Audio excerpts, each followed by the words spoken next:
Welcome to the Christian Woman Leadership Podcast, where we hope to inspire you to embrace your God-given gifts, skills, and passions in order to lead with confidence. We want you to remember that you are fearfully and wonderfully made in the image of God, and you are fully loved by Him. You have been designed on purpose by God with unique gifts and passions in order to love and lead those around you. I'm your host, Esther Littlefield. And I'm Esther's co-host, Holly Kane. Together, we chat about important issues that Christian women leaders face. In addition, we interview other women just like you who lead in various roles, from church to community to business.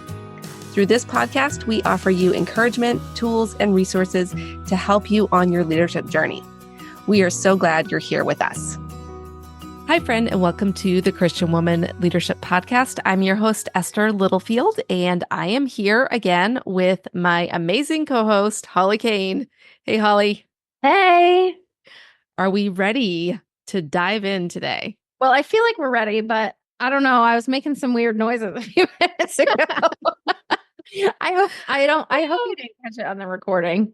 No, unfortunately, I missed it, so I can't use it as an outtake, but you'll never know what you're going to get if we really took the time to go through. Yes, it's a lot of work, so I'm not going to do that. No, but I'm actually really grateful that you're not going to. So, all right, friends. Well, we want to get ready to dive into our topic today. So I want to start off with a question. Have you ever wanted to convince others to go along with an idea, or you want to get your team to be on board with a new project you're planning? Or maybe you've wanted to get your leader to agree with a new idea that you have that you think will make a big impact in the long run. Or maybe you've just wanted to raise funds for a ministry or mission trip. In all of these cases, you need to have one thing: persuasive communication. You are trying to get someone else to go along with what you think that they should do, right? So, Holly, have you ever found yourself in that situation where you're wanting to persuade others of your perspective on something, or to get them to go along with your plan for moving forward? Yeah, so I was laughing to myself while you were talking about that, because probably I should come up with a work example or a ministry example. Cause I ran a capital campaign for our church at one point. Yeah. I've done this, but honestly, the example that came to mind was when I wanted to redo our backyard. Yes. I created I drew a picture, we walked around, I had to get my husband to agree to all the crazy ideas that I had. Yes. And so honestly, when you were talking about that, that's the first thing that came to mind was always trying to get my husband on board with crazy house projects that I want to do. So, yeah. And when I was prepping the episode, the ideas that kept popping into my mind for examples was usually around you and I trying to convince our husbands to go on a trip. Yes. Or you and I trying to convince our kids that they should do something that we want to do. Yes. Yeah. So it's funny that you thought of that, because I was in the same vein as you. So what we want to talk about today are some steps to persuasive communication, because I believe this is a skill that we really need to have as leaders. But I want to take you back in time for a minute. And I also just want to clarify that by persuasive communication, I am not talking about something skeezy or being really scammy about how we are communicating. And I'm actually going to define persuasive communication in a minute. Good. So don't run off yet if you're like, oh, this is going to be some manipulation scheme. Yeah, right. We're not trying to manipulate anyone. So just want to make that clear. All right. So over the past 10 years, I have studied and practiced marketing. It started when I wanted to grow my blog back in 2015, and then shifted into me running a business, doing marketing for others in their online businesses, and then later coaching and mentoring women in marketing and growing their online businesses. And now I have a full-time job in marketing using a lot of the skills that I've developed over this time. And then in addition, about 6 or 7 years ago, I became super interested in apologetics. I started seeing trends in the church and seeing people walk away from their faith. And I started to really wonder why and dig into that.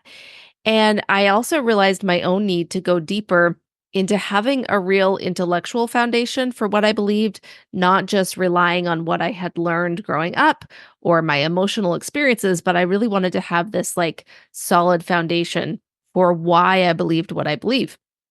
And I wanted to be able to have conversations with people who are skeptical about Christianity or just curious about things of faith. And so, as I have learned and dug into both of these topics over the years, I have found that there are so many principles from marketing and apologetics that overlap. And I also realized as I was studying these things that they really apply to communication as leaders. So I just thought it would be kind of a fun thing to do to like dive into this and find where the overlaps are and talk about what I've learned from that. I think that's so interesting that you like all these things are converging in your brain and it makes so much sense. So I'm super excited we're talking about this. It's a little nerdy, but I really like it. So we like nerdy. I mean, we're going to get nerdy. So of course, we're going to define things before we dive into the 4 steps to persuasive communication. So the first thing is I realized somebody might be listening and not really be familiar with apologetics. We do have some other episodes that cover apologetics, so we'll be sure to link to those in the show notes. But just as a really brief introduction, the word apologetics comes from the Greek word apologia. I may not be saying that right, which basically means speaking in defense. And so the idea of apologetics is that it uses logic and reason in order to make a case for believing something. So essentially, it's just making a case for what you believe. And it's not just about Christianity. A lot of times when we say apologetics, like, again, as Christians, we're thinking about Christian apologetics, but you can use the concept of apologetics to defend anything you believe. So someone could, be an atheist and have an apologetic for atheism. So that's an example of what that is. Okay, so marketing, according to the dictionary, is the activity or business of promoting and selling products or services, including market research and advertising. So again, just a very high level, it's the idea of trying to get someone interested in buying the thing that you are selling. And lastly, persuasive communication is information that is intended to change or bolster a person's attitude or course of action and is presented in written, audio, visual, or audiovisual form. Okay. And that is from the APA Dictionary of Psychology. So that sounds very official. So there's our definition. So now that we've laid that foundation, I want to talk about what some of these things have in common and where I started to see the overlap and how it connects to us as leaders. So in each of these scenarios, whether you are in apologetics or in marketing or in communication, you usually have a message you want to share with someone. And I think, Holly, we have found that most of the time when we've had guests on our podcast, we've even for a long time used to ask the question, like, what is the message that God is giving you to share? Right. Yeah. So we have a message we want to share. And the end goal is for someone to hear your message, to follow or engage with you on some level. Again, so if we're talking about faith, we're talking about our Christian faith, usually with this, you want someone to hear the message of Christ. You want them to follow, you want them to engage, you want them to make a decision, right? In marketing, we want them to, follow us on Instagram or buy our product or our course. There are things that you can do that will be effective and draw people closer to your message. And there are things you can do that will push people away from your message. Yep. And we have had many conversations about how often we see this happening in the negative, right? Yeah. Holly? Yeah.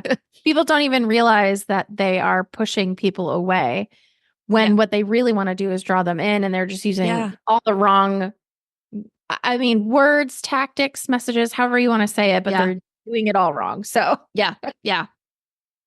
And so there are similar challenges that we face, whether we are in apologetics, marketing, or communication.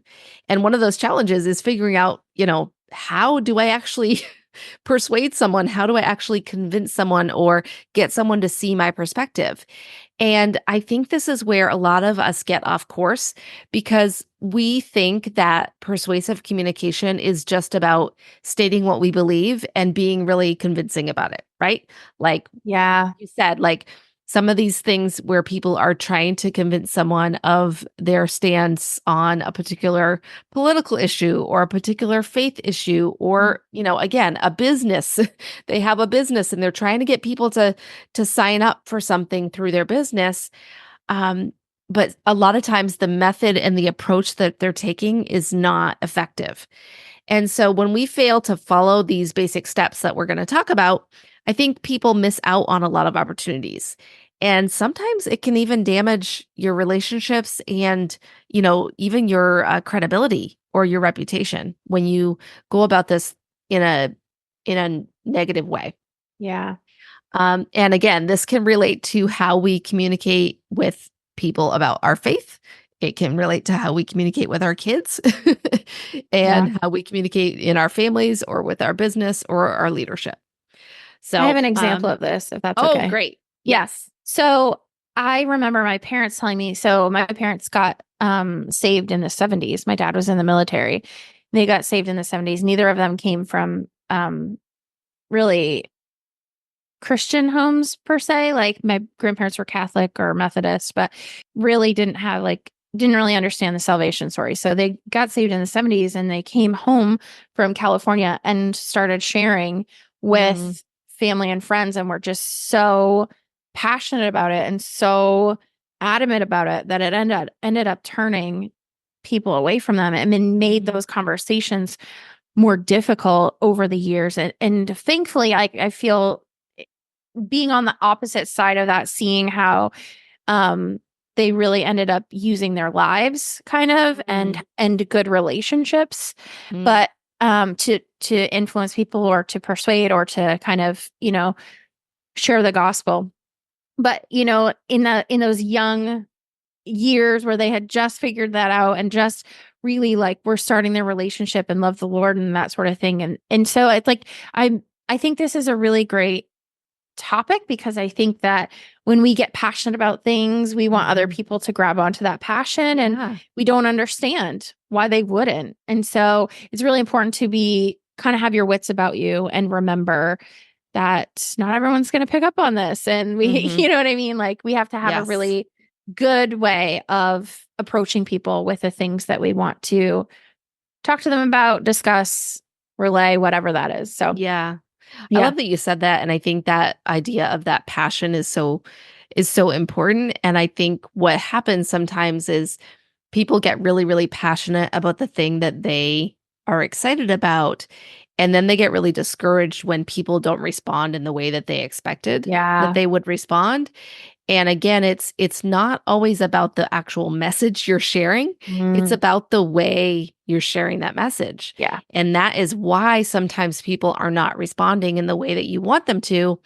And so these steps that we're going to talk about is kind of to help us have a better method of hopefully getting a more positive response. And like I said before, doing this in a way that's not going to damage relationships and cause there to be a breakdown in your family, in your friendships, in your team, all those things.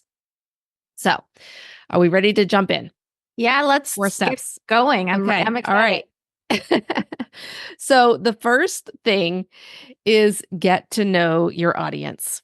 And it feels like I'm giving a marketing class right now because it's the very first thing that you learn in marketing is when we're going to build a marketing campaign or we're going to try to sell a product or we're going to try to, start a podcast. I mean, Holly, you and I, when we started this podcast, the first thing we had to figure out is who is our audience? Who are the people we are going to talk to?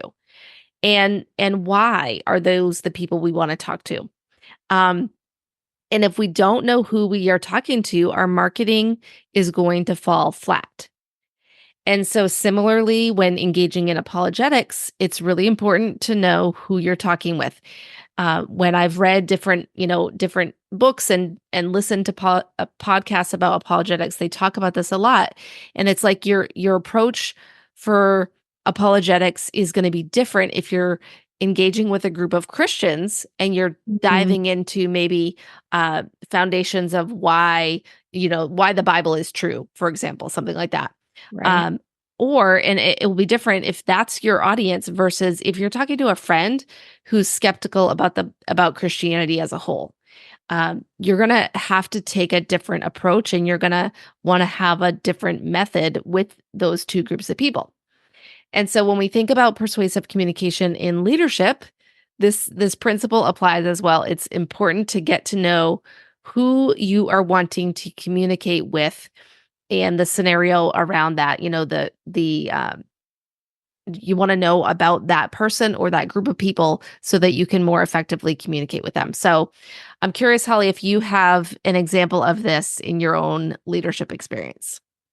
I do, but I just want to say something really quick. It just made me think, we were talking about apologetics. Like, I find it so interesting when I've heard different people sort of defending the faith. It just made me think of when those people are doing that, they often use an example from the Bible, or they say, the Bible says this, and so that's the reason. And when you're talking to people who, are self-proclaimed atheist or agnostics or whatever, they don't believe the Bible is true. Right. So you can't use that as a foundation of fact, or however you want to look at that. That's not going to be your proof, because they've already counted it out. So I think it was so interesting that you mentioned that, because it just made me think of how important this is. Because if you're, having that conversation and you're sort of really driving it home through biblical proofs or verses or whatever, your whole entire argument is what's the word? Nullified. Yeah. Because they don't agree with you. They don't think that your reasoning or your source is even valid. So this is super duper important. Your entire message can go away just from not knowing your audience. So one of the things that I sort of I hate to say a soapbox issue for me, but one of the things that is really important to me in the women's ministry realm is really understanding your audience when you're when you're creating a women's ministry, or you're figuring out events, or you're talking about different things with different groups of people. It's super important to understand who your women's ministry is talking to. And that sounds silly, because it's like, well, women who are in the church, but that's not the case at all the times, because, in Maine, for example, there's a much higher population of older people. When we were in Florida, there's a much higher population of younger people, right? And so generation is a thing. Location is a thing. Sort of demographic stuff is really important. And are you talking to a super educated audience? People who have already gone through Bible school, or they're, super duper educated? Or are you talking to people who have only gone so far as, high school or 8th grade or whatever? Like, these things are very important and can change your message and can really shape your women's ministry. One of the things that I find is super important when we look at church kind of as a whole is that we, obviously we are, out to do the Great Commission and like the gospel and whatnot, but we're called to a certain area, right? Yeah. Most people are not called to the whole world. Like, we are, but like, we are geographically planted somewhere. And those people have a profile, if you will. Like, they generally in your area are a certain way. They're either educated, not educated. They have lots of money. They're impoverished. Like, you might have, you might be in a college town. Like, there are so many reasons to really understand who's in your area, because it absolutely informs what you're doing. I mean, you're probably not going to have like a knitting circle for, I mean, well, I say that and I'm like really thinking about that's probably not true. I was going to say you're probably not going to have a knitting circle for kids in college, but now that I'm on like Instagram, social media a lot and TikTok, like those people enjoy that stuff. But maybe moms of young kids don't have time to knit. So if you have a majority of those type of women, like it's really important to meet people where they're at. So hope I didn't go on too long about that, because I could really talk about it all day. But no, it's really good. Yeah, it's so important. So our first step is to get to know your audience. So that's what we want to do before we try to communicate with them. We want to know who they are. The second thing is that we need to seek to understand their perspective. And I think this is often where things go real sideways again, this is a huge problem on social media, because how many times are people actually trying to understand someone else's perspective? Yeah. Almost never. They're not. But it will change things if you start trying to do this. So what we want to do here is we want to understand what your audience, these people that we're talking to, person or people, what do they believe or think about the topic or the project or the vision or whatever it is that you're trying to convey. And in marketing, it's what we talk about here is where is someone in their buyer's journey? Are they aware? Are they unaware? Are they solution aware? There's all these stages of a journey for someone to go from not even knowing about you to ending up buying your product. It's also important to understand what people have tried to do to overcome their problem or solve the issue so far. So if you're thinking about this in the context of work or ministry, it's really important, especially when you come in at first. And I found this when I started my job, was like, I came in and I saw these problems and these things that I was like, oh, I can solve this problem. But it was really important for me to start to figure out what had people already tried. What in the context of the environment I was in, what had already been done, what had people already attempted, what was happening, what was the background of what was going on. And Holly, I'm going to ask for you to give me an example in a minute, but I'm going to keep going here for a second to share a couple more things.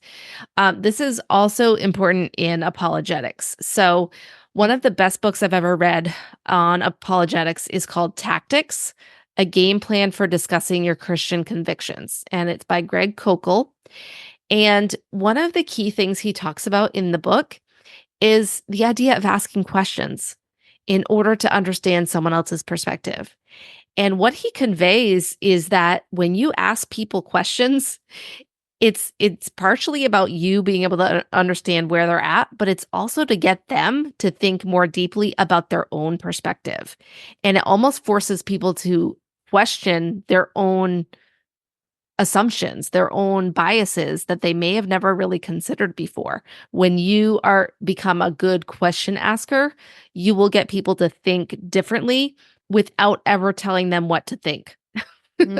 So that is a vital thing for us to do. So when it comes to persuasive communication as a leader, we need to take time to figure out what people think or believe about the project or the topic before we try and go in there with our own case to convince them of our own ideas, right? So it's really, really helpful. And again, this is even effective when it comes to like the sales journey.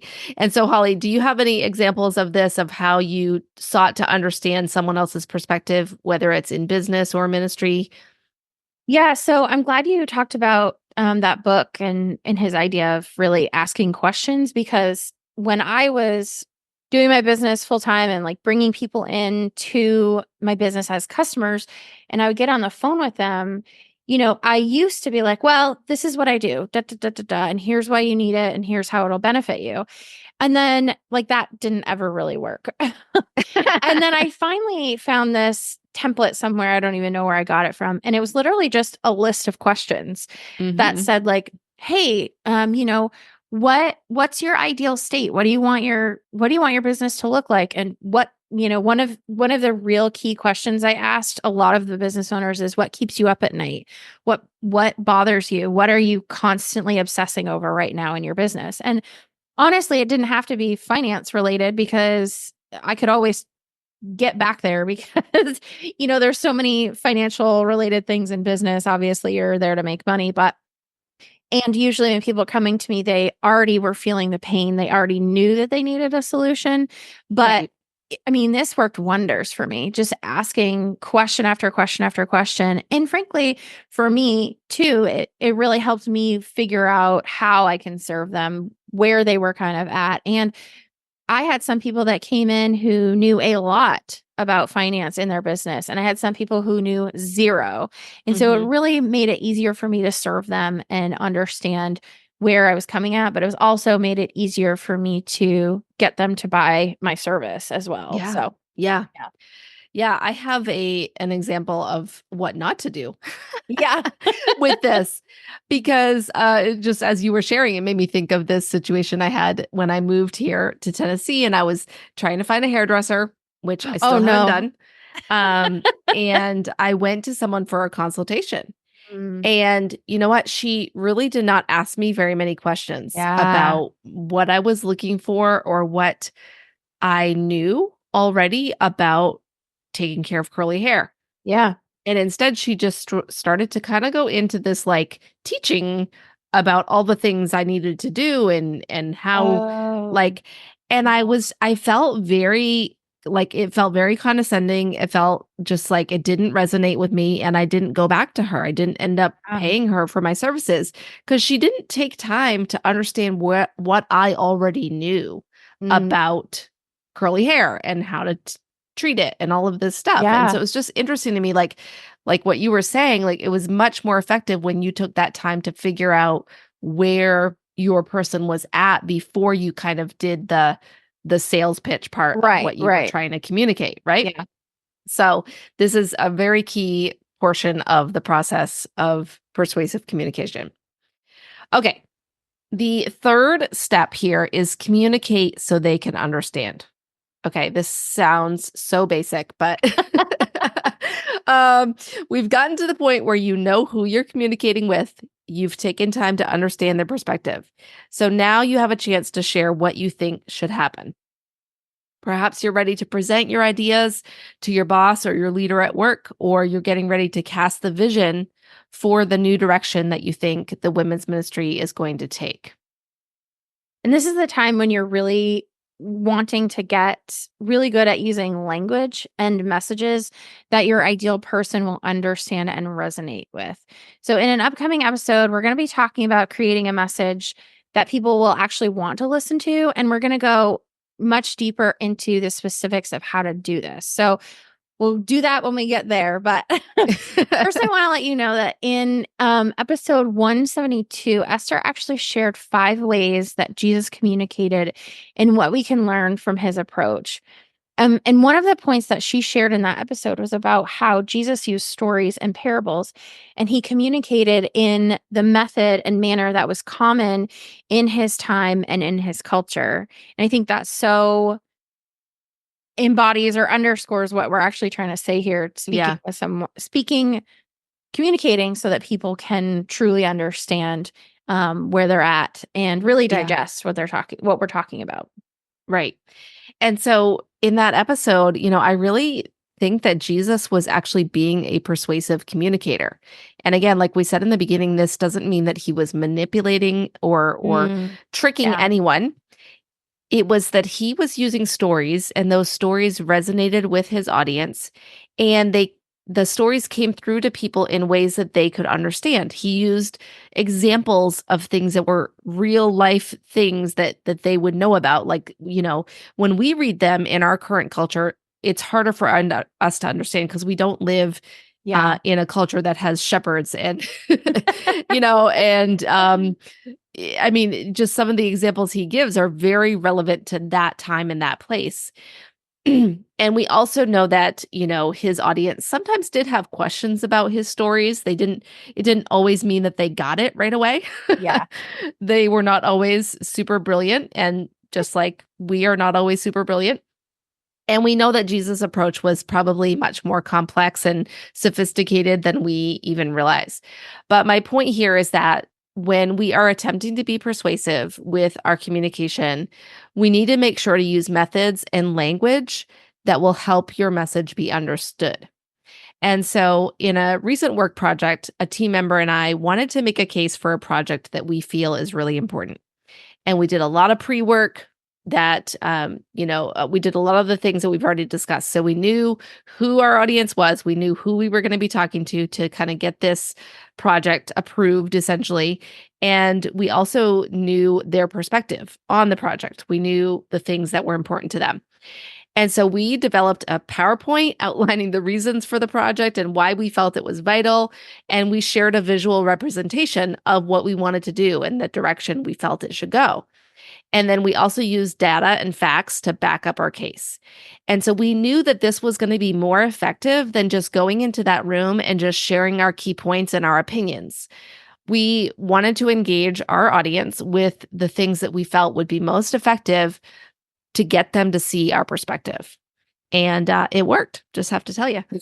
That's awesome. We got the go ahead. So that's step 3 is communicate so they can understand. Do you have anything else, Holly, you want to add to that before we dive to the next one?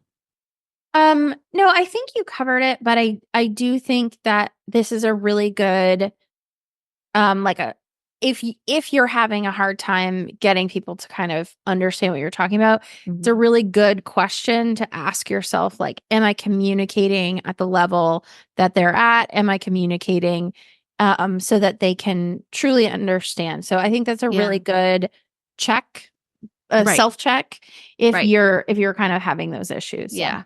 Yeah. Well, and it goes back to what you were sharing before, where when you had a potential client on the phone, and if you found out they were really already financially very savvy, like the way that you would talk to them would probably be much more at a higher level, at a more sophisticated, you go deeper into some of the practices you would do in their business versus someone who's like, I literally don't even keep track of my money, Yeah. If they had no idea, like you're going to be much more basic with them because you have taken that time to identify where they're at.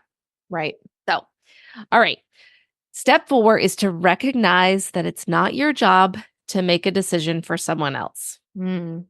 So super bummer, super major bummer, bad news. Okay. Here we are at the last step, and it's really, I think, the hardest one of all. Yeah. This is the step where we have to release control and remember that it's not up to us to make someone else's decision. And, in the faith and apologetics conversation, we can recognize, at least we need to recognize, that it's the Holy Spirit that does the convicting and moving of someone else's heart. So we may get to play a part in what's happening in their journey to Christ, but we're not the ones who do the actual work. Our words and our methods might get someone to think differently and potentially help them open up to the idea of God or Jesus or faith. But ultimately, it's up to them, on whether they make that decision. And it's the Holy Spirit leading them into that place of being ready. And similarly, in the world of marketing, we realize that while our communication and our stories might help someone get closer to making a buying decision, it's still up to that person whether or not they pull out their wallet and make a purchase, right? We cannot sit there and say to someone, you have to buy my thing today. Holly, you and I we've attempted. Yeah. No, we haven't actually attempted that, but we've joked about how we've just wanted to say, like, our marketing plan is just say, buy my thing. It's really good. Buy my stuff. But that's not how it works. It has to be right for them, and they need to come to that decision on their own. And so, in the persuasive communication process, that is our job to help them get to the point where they're going to be able to make an informed decision, but it's ultimately not our decision to make. So when it comes to how we do this as leaders, we have to remember the same thing. We can do our best to get someone to see our perspective, to buy into that new idea that we have, but ultimately we are not the ones who get to decide whether or not they get on board. Yeah. And, we have to be okay with this. And we have to realize that in some cases, this might be a long-term process. Yeah. There might be things, and maybe you've experienced this where you have something that you're like, it's several months or even sometimes years before you get someone to see a different perspective. And in other cases, it might just be that someone's not ready. They're not ready to join your team or be part of the project or continue on with this particular ministry or even in a business. And we have to just be open-handed about that and be okay with it. Yeah. So I think that this is so important. As you're talking, I was thinking about how we sort of define our success when we do this. So I think it's kind of really important for us to understand that, in business, obviously success is the sale, right? Right. But to some extent, we have to, that's the ultimate sort of ideal of success, but we have to really consider, what that success actually looks like. Maybe it's not $1 million in the bank. Maybe it's actually $10,000 in the bank. Or, I think that sometimes we do all this work to share this communication, and then we pin our hopes so highly on that result. And we just absolutely cannot understand why we don't have, 100% buy-in. And I think that it's really important to remember this point, that we can't make decisions for other people, and that we then have to sort of base our reactions or our metrics of success on something different, or at least a really knowledgeable understanding of what that is. And what I mean by that is, in marketing campaigns, we know that out of however many thousands of people, only this small percentage is going to buy. Yeah. So if you get like a 1% buy rather than a 50% buy, that's actually not bad based on, all these sorts of things. So I think it's really important to have smart definitions of what your success is, not just, hey, I'm going to do this and everybody's going to agree with me and everybody's going to get saved or everybody's going to buy my thing. Like, it's really important to understand what that actually looks like and kind of what the trends are, even, so that we don't get bogged down in, oh, I did it all wrong because not everybody did this or that. So yes. Yeah. I'm so glad you brought that up and made that point, because it is. And I think that's why this last point is so important, remembering that it's not up to us, but that the other side of the coin is having realistic expectations about our communication and about our approach to things, and remembering that, the likelihood that everyone is going to be 100% on board and excited about every attempt you make at persuading them is like 0%, that's 0%. I'd love to circle back to your approach with your husband on the backyard. Do you want to tell, like you said, you like made a visual, but do you want to tell any other, and like how you got him? Because I know he ended up buying in to your project, but like, was there anything else that you did that like helped this process? He bought in a lot. And we probably are not going to look at the price tag on that when we overview this. No, I mean, I think honestly, he knew that. So when we bought our house, there was only a portion of the backyard that was sodded. There was a bunch. It was kind of messy and it didn't look great. And so we knew that we needed things to look different. And honestly, it took a lot of negotiation.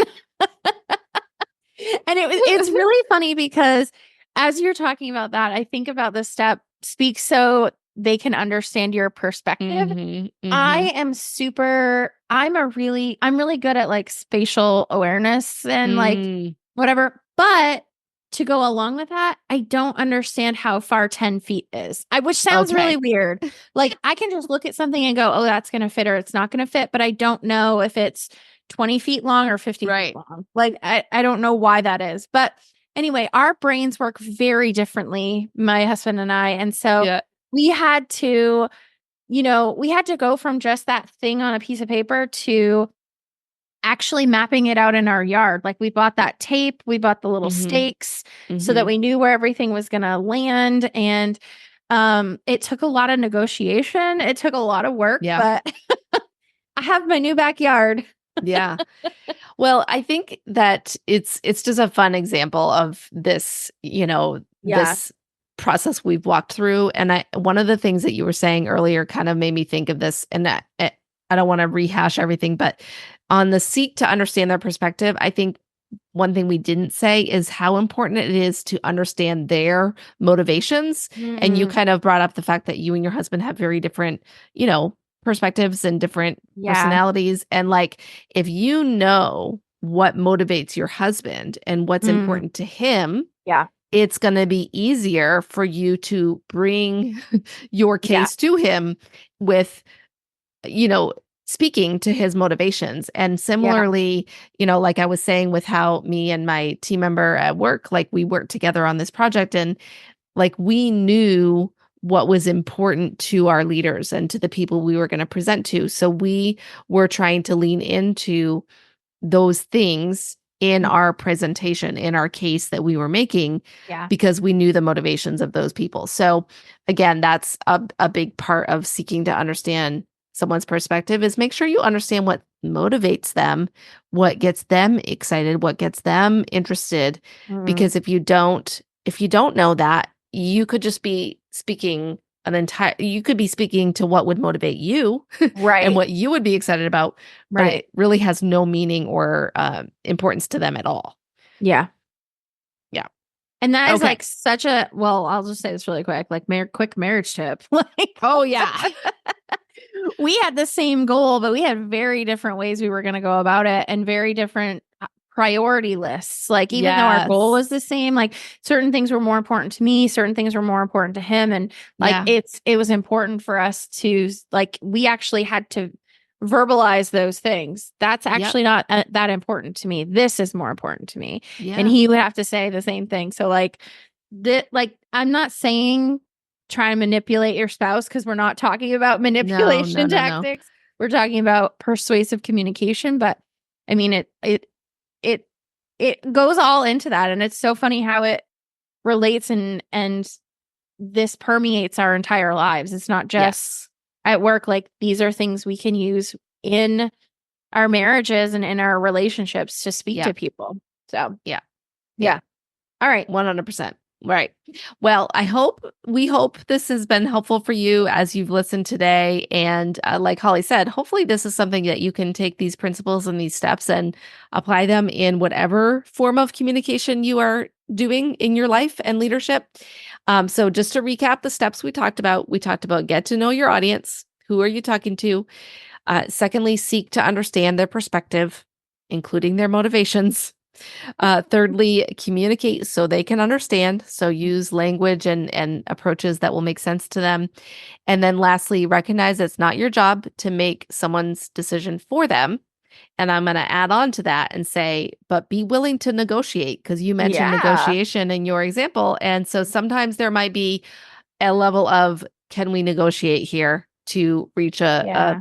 satisfactory, Compromise. landing point? Yeah. Yeah. Yeah. Yeah. All So right. good. There That we was go. great. We did it. I was thinking as we were talking, I'm so glad that we have people that listen to us, because I feel like I am the only person that nerds out on this type of stuff. Like, I find this very interesting. I mean, this is definitely your like lane for sure, but I find it really interesting. So Yeah. yeah. It's really fun when you start digging into this stuff and figuring out, okay. And so then when you start to be aware of this, you'll start to notice, Mm, which is not mhm. always a good thing, but you'll start to No. notice when people are going way off base on Yeah. some of this, and Yeah. it's just, yeah, there's a lot of things that if people just change their approach a little bit, they would be so much more effective in Mm, their goals. And we are all works in progress. We all start absolutely. somewhere. I know when Yeah. I first started out in business, I did everything wrong. And so there was a lot I had to learn. You did some things right. Oh, there's a lot I did wrong. So we're gonna continue. Yeah. Getting better every day. Yep. Yep. Okay. All right. All Are you ready right. for our fun question? Okay, here we go. Okay. I'll ask you, what's one interesting thing about your family history? Okay. Did you have time to think about it? Can you answer first? Yeah, of course. Yeah, you answer this one first. Okay. So on my mom's side of the family, we have like Scottish, Irish, English heritage. And my mom's mother, my grandmother's maiden name was Wallace. And so we are direct descendants of William Wallace, who is Braveheart, Mel Gibson, Wow. Braveheart. So yeah, You are related to Mel Gibson. I'm related to Mel Gibson. I mean, not really, but I know. Oh my gosh. an interesting sort of weird thing that's related but not related, because I obviously don't know if this was actually like his thing, but do you know what a shillelagh stick is? Okay, I don't know. No. Okay, I don't. I'm not going to necessarily explain fully what it is because I don't fully understand it, but it looks like this, like it looks like a club, and it's like this knotty, like gnarled piece of wood that you would use to like fight with. And so my grandparents had like an original family shillelagh stick from like forever ago. And I'm absolutely not saying that it belonged to William Wallace, but it's from that, like it's old, super, super old. And it was a weapon that was used, I don't know, maybe back in that time, may not be that old, but I just found it interesting that it kind of connected to the story and the heritage of my family in Scotland, Ireland. That's very cool. Whatever. So, yeah. Okay. I'm royalty, Esther. You are. That's amazing. Okay. Do you have any? Well, I wish family that history? back several years ago, like a long time ago, before Kirsten was born, I was really into ancestry stuff and genealogy, and I was studying a lot about my family history, and I knew a lot more then, but my brain has lost a lot of that information since then. That's okay. But one thing that I know is semi-interesting to me anyway, and that I had done some research on, and again, I could tell you more about it about 15 years ago.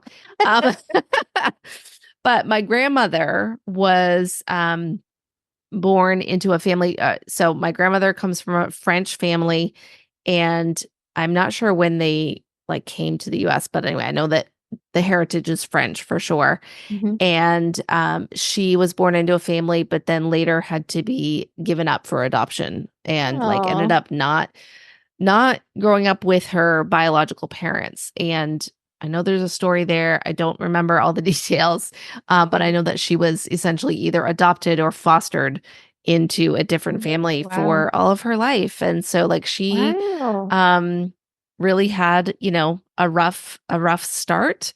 And what's interesting about that is that later she and my grandfather ended up adopting a child from Colombia, which I think is kind of cool because it's like, she had an experience where she didn't get to grow up with her bio family, with her birth family. And later they ended up adopting my uncle when they lived in Colombia and giving him a home and a family. So, oh my gosh. Yeah, there's a lot of that in my family. I think just a lot of adoption and people wanting to be able to provide homes. So I like that. Okay, I have a question. Yeah. Is your grandmother's French heritage connected to like Northern Maine, Canada French heritage, or like I back think to it's Montreal? I don't think it's the Canadian heritage. Okay. Yeah, but again, I would have to go back into the records that I have or had at one point to figure that out. I know that I had done like the research, but I don't recall. But I know that they lived more in like southern Maine area, and so it wasn't immediately on the border. Yeah. This is my dad's mom. So anyway, but I could be wrong because it's been a while. So I won't say this as though I'm like this huge historian, but most French heritage in the United States comes from when French ships came over to Canada. And like the Europeans were doing their thing and they were like not happy to have the French there. And so they Yeah. had this whole thing where they tried to like deport them or whatever and brought them along this like line that kind of, if you were thinking about it, it kind of comes down the Appalachian Yeah. mountains. And so you have this like band of people with French heritage from like Louisiana all the way up through Maine and into Canada. Oh, wow. And they're all coming from that sort of same ancestry Interesting. of when the French came over on these ships back in the day. Okay. So Okay. that, I mean, even though like you have people all throughout and obviously people have dispersed, but like, Yeah. you know, you have those people that are sort of Cajun heritage. That word Cajun is a direct relation from the word Acadian that we have in like Maine and in whatever, and it all that ancestry is connected. So, oh my goodness, look at this! Wow, yeah, our history family, lesson with Esther and Holly. Yeah, my family on my dad's side is French, and we have people that have sort of traced that heritage back. Okay, and that's so cool. Super interesting. Awesome.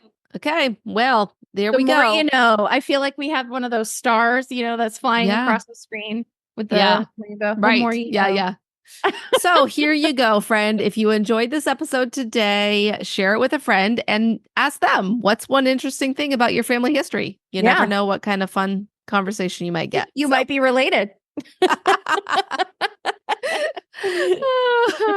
All right. We will talk to you next time. Thanks for joining us on the Christian Women Leadership Podcast. Do you want to become a more confident leader? Then make sure to grab the Confident Leader Manifesto. This is a resource that Holly and I developed just for you, and I share all about it in episode 6, Leading with Confidence. You can get the manifesto for yourself at estherlittlefield.com/confident. And that's confident with a T. Now, don't forget, your leadership matters, and it's time for you to embrace your gifts and lead with confidence.